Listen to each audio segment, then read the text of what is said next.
জুলাই আন্দোলনে সংগঠিত মানবতাবিরোধী অপরাধের ঘটনায় হাসিনা কামাল সহ ৩ আসামির বিরুদ্ধে করা মামলার রায় ঘোষণা হবে ১৭ নভেম্বর।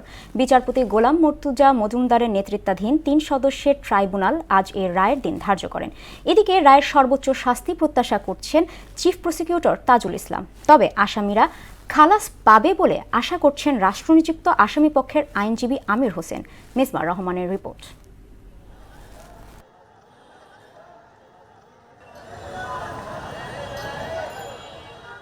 এই প্রথম জুলাই হত্যাযজ্ঞের কোনো মামলার রায় ঘোষণার তারিখ নির্ধারণ হলো। বৃহস্পতিবার বিচারপতি গোলাম মর্তুজা মজুমদারের নেতৃত্বাধীন আন্তর্জাতিক অপরাধ ট্রাইব্যুনাল ১ ঠিক করেন রায়ের তারিখ। রায় ঘোষণার তারিখ পেয়ে বিচারিক প্রক্রিয়ার সঙ্গে সম্পৃক্ত সবাইকে ধন্যবাদ জানিয়ে চিফ প্রসিকিউটর বলেন, এ রায় ভবিষ্যতের জন্য দৃষ্টান্ত স্থাপন করবে। এই বিচার আমরা যে প্রক্রিয়ার মধ্য দিয়ে এসেছি সেটা ট্রান্সপারেন্ট ছিল।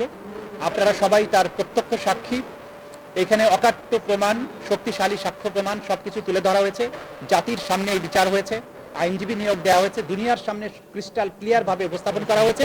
সুতরাং তারা যত খুশি প্রশ্ন করতে পারেন, আইন তার নিজস্ব গতিতে চলবে, ন্যায় বিচার তার নিজস্ব গতিতেই চলবে।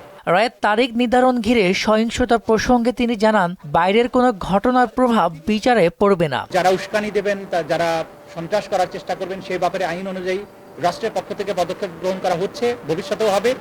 আর যে জাতি ঐক্যবদ্ধ থাকে, জনগণ যখন জেগে থাকে, সেই দেশের ভাগ্য নিয়ে সেই দেশে নৈরাজ্য করার সাহস শক্তি কারোরই কোনোদিন ছিল না, হবেও না।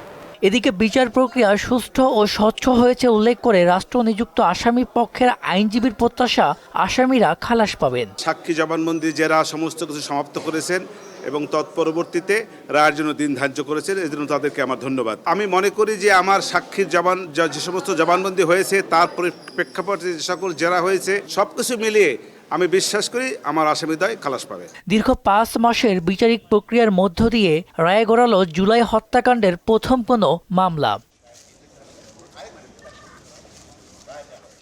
মিসবাহ রহমান, মোহনা সংবাদ, ঢাকা।